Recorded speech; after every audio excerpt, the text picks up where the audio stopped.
حضور اکرم صلی اللہ تعالی علیہ وسلم کی بارگاہ میں ایک یہودی اور ایک مسلمان جھگڑا کر کے آئے فیصلہ کروانے کے لیے. مسلمان وہ کیسا مسلمان تھا؟ صرف ظاہری مسلمان تھا، دل سے اس کے اندر کوئی ایمان نہیں تھا، نام کا مسلمان تھا. اس کا جھگڑا یہودی سے ہوا، وہ زمین کے معاملے میں جھگڑا تھا. تو دونوں آئے. یہودی پہلے بات تو اس بات کو مانا کہ حضور صلی اللہ علیہ وسلم کے پاس فیصلہ کروانے جائیں، ورنہ تو ہر کوئی یہی سوچتا نا کہ یہ مسلمان ہے اور ان کے نبی ہو سکتا ہے اس کی طرف کا فیصلہ کر دیں گے. نہیں، لیکن یہودی نے یہ کہا کہ اگر محمد صلی اللہ علیہ وسلم فیصلہ کریں گے تو حق فیصلہ کریں گے. دونوں آئے، معاملہ پورا میرے آقا صلی اللہ علیہ وسلم نے سنا کیا کیا ہے. اس کے بعد رسول پاک صلی اللہ علیہ وسلم نے وہ یہودی کے حق میں فیصلہ سنایا. مسلمان سے کہا کہ تو یہ زمین چھوڑ دے، یہ یہودی کی ہے، اس کی ہے. عدالت اسلام میں ہر ایک کے ساتھ برابر کا ہے. یہاں پر اپنا اور غیر، اجنبی اور رشتہ دار نہیں دیکھا جاتا. اسلام میں یہی عدل کا تقاضا ہے. اللہ کے حبیب صلی اللہ علیہ وسلم نے جو عدل و انصاف کیا ہے، دنیا آج تک اس کی مثال نہیں پیش کر سکتی. یہودی کے حق میں فیصلہ دیا حضور نے، لیکن حیرت کی بات ہے کہ وہ مسلمان باہر نکل کر یہودی سے کہا کہ نہیں، مجھے یہ فیصلہ تسلیم نہیں ہے، یہ فیصلہ مجھے تسلیم نہیں ہے. اس یہودی نے کہا یہ تیرے رسول ہیں، ان کا فیصلہ اگر تجھے تسلیم نہیں ہے تو پھر کس کے پاس فیصلہ کرائے گا؟ تو اس نے کہا عمر فیصلہ اچھا کرتے ہیں. عمر ابن خطاب مشہور تھے فیصلہ کروانے میں. مکہ میں بھی ان کی پہلوانی کے جوہر سب کو معلوم تھے. یہ بیٹھک میں ہوتے تھے لوگوں کے معاملات حل کرنے کے لیے. وہ آئے دونوں حضرت عمر فاروق رضی اللہ تعالیٰ عنہ کے پاس. سیدنا عمر فاروق کو پورا واقعہ بیان کیا، زمین کا معاملہ ہے، میرا اور اس کا جھگڑا ہے. حضرت عمر سے پھر اس یہودی نے یہ بھی کہا کہ اے عمر، ہم تھوڑی دیر پہلے یہی مسئلہ تمہارے نبی کے پاس بھی رکھے تھے. حضرت عمر چونک گئے، کہا نبی کے پاس جا کے آ چکے ہو؟ کہا ہاں.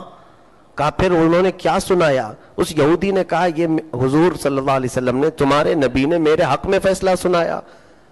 تو اس بشر نام کے اس منافق سے حضرت عمر فاروق نے پوچھا پھر تو یہاں کیوں آیا؟ کہا نہیں، مجھے وہ فیصلہ نہیں اچھا لگا، میں سوچا کہ تمہارے پاس الگ فیصلہ کروا لوں. حضرت عمر نے کہا ٹھیک ہے، میں تمہارا فیصلہ کرتا ہوں. اندر گئے اور تلوار لے کر کے آئے اور لا کر کے اس بشر نام کے منافق کی گردن ہی اڑا دی، بغیر کسی جھجک کے ختم ہی کر دیا.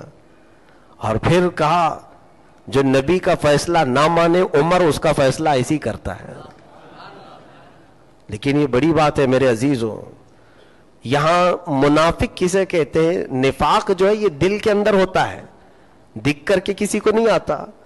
پیشانی پر کسی کے لکھا نہیں ہے کہ یہ منافق ہے، یہ مومن ہے.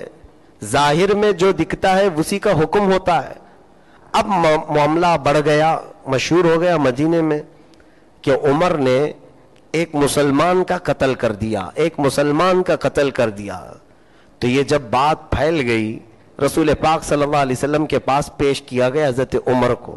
حضور صلی اللہ علیہ وسلم نے بلایا، اے عمر، کیا تم نے ایک مسلمان کی گردن مار دی؟ حضرت عمر رضی اللہ تعالیٰ عنہ کہتے ہیں یا رسول اللہ صلی اللہ علیہ وسلم، میرا دل یہ کہہ رہا تھا کہ وہ مسلمان نہیں ہے، میرا دل یہ کہہ رہا تھا کہ وہ مسلمان نہیں ہے.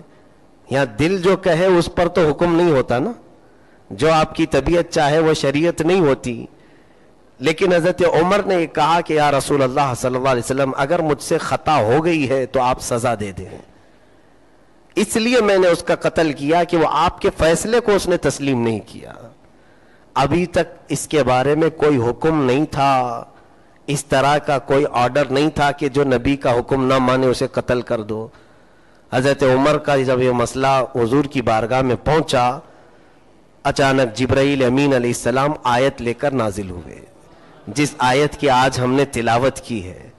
اللہ فرماتا فلا وربک لا یؤمنون حتی یحکموک فیما شجر بینہم، اے محبوب تمہارے رب کی قسم وہ شخص مومن ہو ہی نہیں سکتا جو اپنے جھگڑوں میں آپ کا فیصلہ تسلیم نہیں کرتا. جو آپ کو حکم نہیں مانتا، جو آپ کو فیصل نہیں مانتا، وہ مومن ہو ہی نہیں سکتا۔ قرآن کا یہ حکم آ گیا تو حضرت عمر فاروق رضی اللہ تعالیٰ عنہ کو خوشی خوشی چھوڑ دیا گیا۔ اسی لیے حضرت عمر فاروق کا ایک لقب ہے الموافق رأیہ للوحی والکتاب۔ ہمیشہ حضرت عمر کی رائے جو ہے، کبھی کبھار پہلے کچھ رائے دیتے تھے اور اسی کے موافق میں قرآن کی آیت آ جاتی تھی۔